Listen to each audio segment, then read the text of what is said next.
Hello everyone, আশা করি তোমরা সবাই ভালো আছো, সুস্থ আছো, পজিটিভ চিন্তা ভাবনা করছো।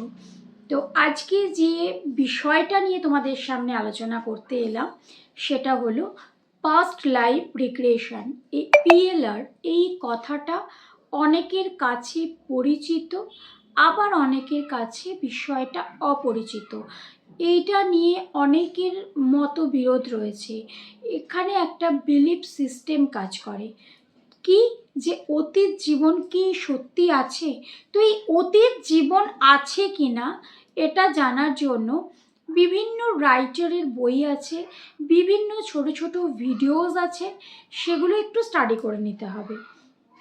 এবং এর অনেক সত্য ঘটনা রয়েছে যেটা এক্সাম্পল হিসেবে আমরা প্রেজেন্ট করি।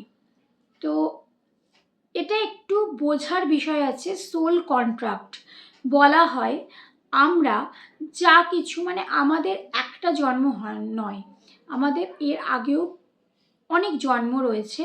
তো আমরা বাংলায় একটা খুব প্রচলিত ওয়ার্ড ইউজ করি, চিত্রগুপ্তের খাতা।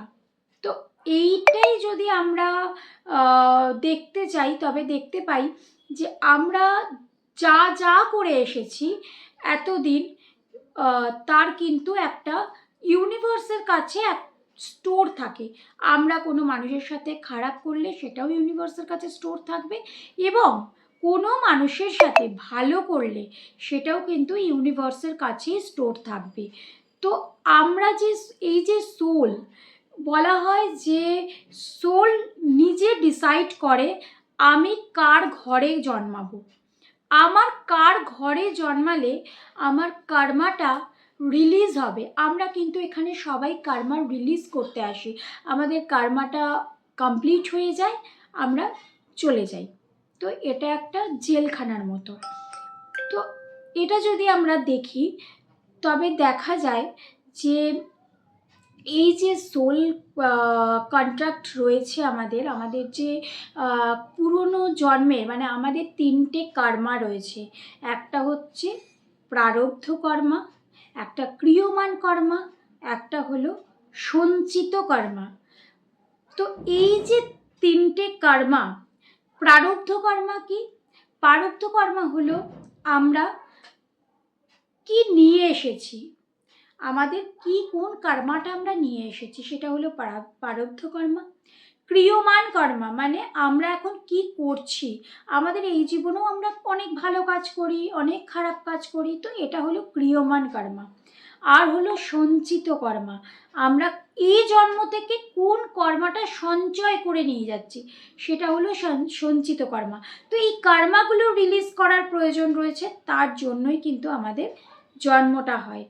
তো অনেক সময় দেখা যায় ছোট ছোট অনেক ফোবিয়া থাকে মানুষের, কারুর জলে ফোবিয়া, কারুর ওপর থেকে নিচে দেখার একটা ভয়, কারুর গাড়িতে ফোবিয়া থাকে। তো এরকম ছোটো ছোটো অনেক ফোবিয়া থাকে।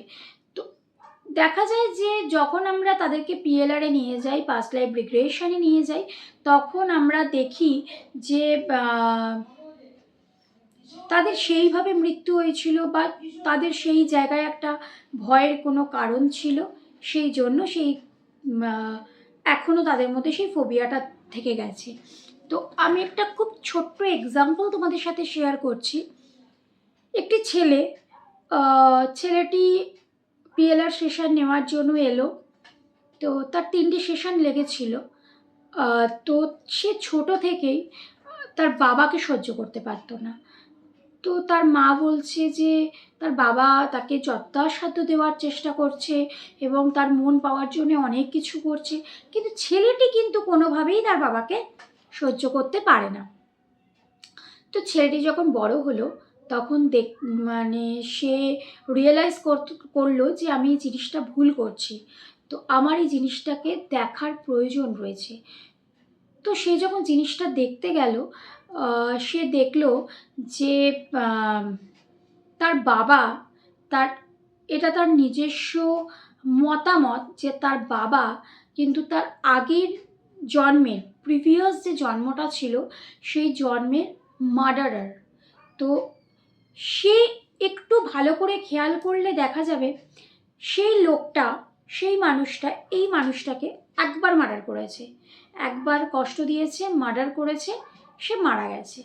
কিন্তু ওই যে বললাম সোল কন্ট্রাক্ট, সে এই যে সোল কন্ট্রাক্টে সেই মানুষটা কিন্তু তার সন্তান হয়ে তার কাছে ফিরে এলো, এবং যখন সে তার সন্তান হয়ে তার কাছে ফিরে এলো এবং সারা জীবন ধরে যে কষ্টটা তাকে দিয়ে যাচ্ছে, তাকে সহ্য করতে না পারা, তার সাথে খারাপ ব্যবহার করা, সে একটা সন্তানের কাছ থেকে খারাপ ব্যবহার যখন তার বাবা মা পায় সেটা কিন্তু খুবই বেদনাদায়ক হয়। তো এই কষ্টটা কিন্তু সে সারা জীবন ধরে পাচ্ছে। তো এটাই ছিল তার কার্মা, এটাই ছিল তাদের সোল কন্ট্রাক্ট। এই সোল কন্ট্রাক্টটা কিন্তু তারা ফুলফিল করার জন্য এই সোলটা কিন্তু এসেছে তার সন্তান হয়ে। এরকম অনেক সময় দেখা যায় আমরা অনেক রিলেশনে থাকি, কিন্তু হয়তো সেই রিলেশন থেকে পাওয়ার কিছু নেই, সেই রিলেশন থেকে কোনো এক্সপেকটেশন নেই, কিন্তু আমরা তাকে ছাড়তে পারি না, তাকে আমরা কিছুতেই ভুলতে পারি না। তো এর অনেক টার্মস আছে, আমরা বলি soulmate connection, twin flame connection, karmic connection, divine connection. কিন্তু সর্বশেষে দেখা যায় যে এই মানুষটা, এই দুটো সোলের কিন্তু কন্ট্রাক্ট ছিল, তাদের জন্মান্তর কিন্তু সেই কন্ট্রাক্টটা যতক্ষণ না সেই কন্ট্রাক্টটা ফুলফিল হবে তাদের এই সাইকেলটা কিন্তু চলতেই থাকবে। হতে পারে যে যে সময় ছেড়ে যায়, সেই বলা হয় যে যে সময় ছেড়ে যাচ্ছে সেই সময় পরের জন্মে সেই সময়তেই কিন্তু সে ফিরে আসছে। তো এই যে সোল কন্ট্রাক্টটা হয়, এই সোল কন্ট্রাক্টে যদি তাদের মিলন হয় তো ওয়েল গুড, যদি মিলন না হয় তাহলে তাদের কিন্তু এই সাইকেলটা তাদের চলতেই থাকে। অনেক সময় দেখা যায় বিয়ের 1 মাসের মধ্যে, বিয়ের 7 দিনের মধ্যে ডিভোর্স হয়ে যাচ্ছে, বিয়ের 1 মাসের মধ্যে ডিভোর্স হয়ে যাচ্ছে। তার মানে কি, তার সাথে তার কিন্তু একটা কন্ট্রাক্ট ছিল, সেই কন্ট্রাক্টটা ফুলফিল হলো। তাকে যদি পিএলআর করা হয় তখন তাকে দেখা হয় যে তার কিন্তু একটা কন্ট্রাক্ট ছিল এই সোলটার সাথে, এই সোলটার, যে তোমরা একদিনের জন্যে হলেও কিন্তু তোমরা এক হবে এবং তারপর তোমরা ছাড়াছাড়ি হয়ে যাবে। তো এটা হলো অতীত জীবন। তো এটা সম্পূর্ণই বিশ্বাসের ব্যাপার। তোমরা একটু যদি নিজের লাইফ দিয়ে স্টাডি করো, নিজের লাইফটাকে স্টাডি করো, অনেক সময় আমরা দেখতে পাই যে কোনো ঘটনা হয়তো নতুন ঘটছে, কিন্তু আমাদের মনে হয় যে বহুদিন আগে হয়তো এই ঘটনাটা ঘটেছে, বা কোনো পুরনো ঘটনা, মানে এই জিনিসগুলো আমি আগেও রিয়েলাইজ করেছি, এরকম আমরা অনেক সময় বুঝতে পারি। তো এরকম তোমাদের লাইফে কার কার সাথে হয়েছে তোমরা কমেন্টে কিন্তু অবশ্যই শেয়ার করো।